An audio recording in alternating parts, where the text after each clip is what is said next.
Baddies West, episode 7. So Biggie and Stunna was arguing, and Biggie took off on Stunna, even though it really didn't connect.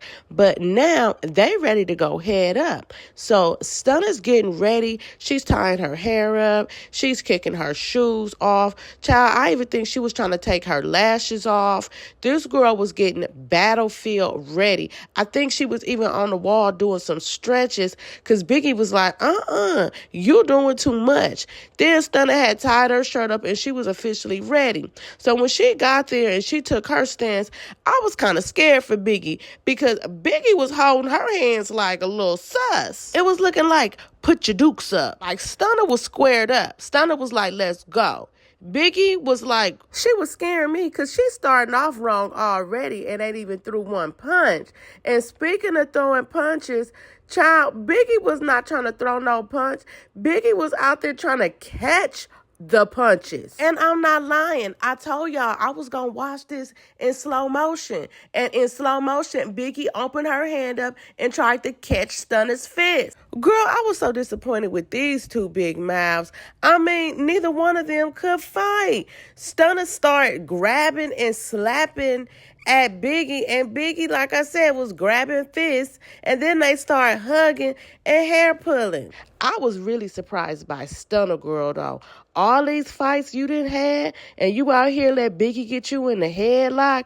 I think Biggie, though, was more surprised because during this fight, all you kept hearing Biggie say is, oh my God, you cannot fight. You cannot fight. Like, she was saying it like she was surprised her damn self. I was truly surprised at Stunna Girl, though. So, of course, security came and broke it up. But, Zeus, why was y'all showing so much booty cleavage from the security? It's like y'all just kept putting their butt cheeks literally in our face. But anyway, so after they break them up, Biggie is still hooping and hollering about how she cannot believe how Stunna can't fight. I mean, I really was shocked. And y'all, I don't know how this was possible, but Biggie actually looked prettier after the fight. Like, she was like glowing or something. That fight boosted her confidence. It boosted her self-esteem, and you could see it in her face, y'all. So after that round, they started arguing, and Stunna Girl called Biggie a fat bee and said she was a grape. And Biggie was like, yeah, I may be a fat bee, but you're dusty, you're dirty. You was in the club with your shoes off, shaking your ass. Like, damn. He called you a dusty, dirty foot, Stunna, with no morals. I mean, if you fat, you could always lose weight. But them ratchet ways, those be hard to shake. It definitely made Stunna feel some type of way because after that, Biggie had her pressed where Stunna was walking up on Biggie. Now, you know when they come back, they know they didn't get their issue or they got their ass whooped.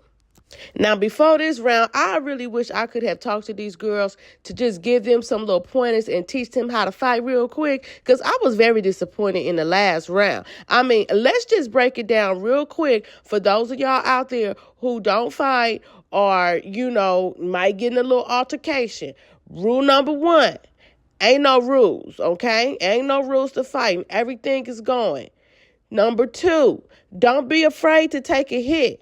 You're going to have to duck and dodge if you see one coming, but don't be afraid to take a hit. You fighting, you might get hit. If you are scared to take a hit, you shouldn't be fighting. So watch your mouth and stay on the porch. Number 3, close your hand up. Ball your fist up. It's too much slapping and grabbing. What are you grabbing for? You're fighting, not falling. Stop grabbing that stuff, trying to hold on to stuff. Number 4, have a destination for your fist. Don't just be wildly, aimlessly slanging your arms. Me personally, I like to go for the nose. Gives you 2 black eyes. So you're going to look like you won even if you don't win. It's going to be an automatic tie at the least. Okay, Stunna and Biggie, let's get active for round 2. So immediately I see Biggie is ducking. That's right, dodge them blows. But I see Stunna wasn't listening. Why are you grabbing at Biggie? Why are your hands open? And Biggie wasn't listening either because Biggie, why are you putting your hand up to tell her to stop? And then they start hair pulling and hugging. I mean, at that point, y'all should have just hugged it out and made up because I was over it. But then Stunna snatched Biggie's chain and started saying, that's why I got your chain. I snatched your chain. And Biggie's like, oh my God, you're a fucking hater, bro. You've been on my chain since I got here. And she ain't lying. Stunna been commenting about Biggie chain like, Stunna, if you was low-key jealous, just say that, boo. And then Stunna girl threw the chain in the tree. So afterwards, y'all know how Zeus like to do and have the long drawn-out conversations. So Biggie and the other girls is in the kitchen talking about the fight. Then you got Kat and Stunna girl. They in the bathroom talking about the fight. Then you got Natalie get with Stunna girl and they start talking about the fight. And, of course, trying to resolve it. Because Natalie is trying to get to the bag without any interruptions. So then Biggie and Tommy go shopping for the girls who's going to go to the next city on the bus because the other girls are going to go on the private jet. I guess Zeus couldn't afford 2 private jets, but whatever. They turn it up on the PJ and they turn it up on the bus. Tommy get the girls they clothes. They all excited, but on the PJ, they start having a conversation about Stunna and all her fighting. And Razor wants to know, are you going to be able to get over it? Telling Stunna girl why she shouldn't be fighting. And Stunna is like, girl, you was not the right messenger. Like, you was just fighting on the bus. Like, don't try to tell me when and where and who I should fight. Like, y'all already know how Stunna get down. And then Razor start acting like a drunk auntie at the barbecue, slurring her words. And it's like she just would not get over it. Meanwhile, Tommy got these girls out here in face masks and fur coats going inside the convenience store to steal. I mean, they was really in there stealing items. I thought the PJ ride would have been more fun, but they was over here still arguing and carrying on while the other girls out having a thieving good time. It was really in that store stealing. I mean, come on now, Zeus. Y'all gonna let them girls commit crimes and record it and televise it? Child, I guess. Meanwhile, Stunna and Razor getting into a heated argument on the PJ to the point where they had to be separated. Y'all know how Razor get, though. She get all saucy and get all reckless at the mouth. She got all up in Stunna girl face. She telling Stunna girl she act like a little girl. And in true Stunna fashion, she snatched that 613 clear off of Razor's head. Child looked like Razor wanted to cry.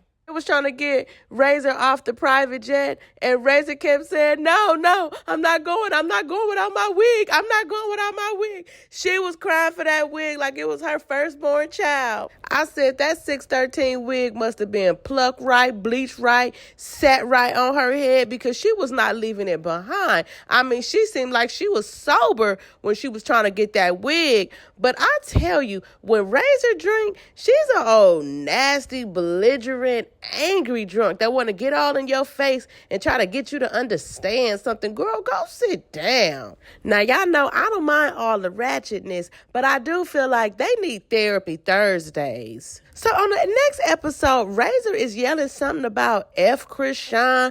I don't even know what that's all about, but I sure will be tuning in to see what she talking about because that's one tree that girl do not want to bark up.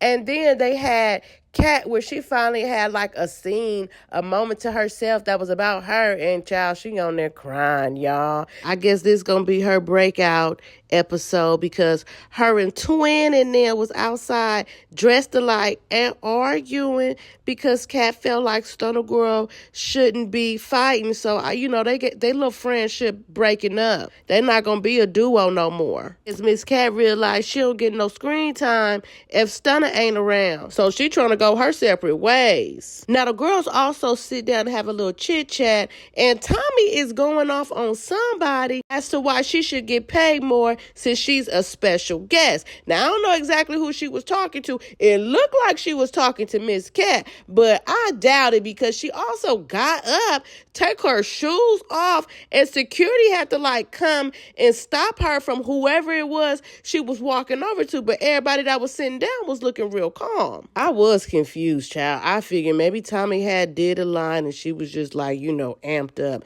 But I don't know. This episode looked like it might be a little dry, but we gonna still tune in nonetheless. So I'll see y'all. Y'all let me know what y'all think about this episode. Like, was y'all surprised at how Stunna Girl couldn't fight?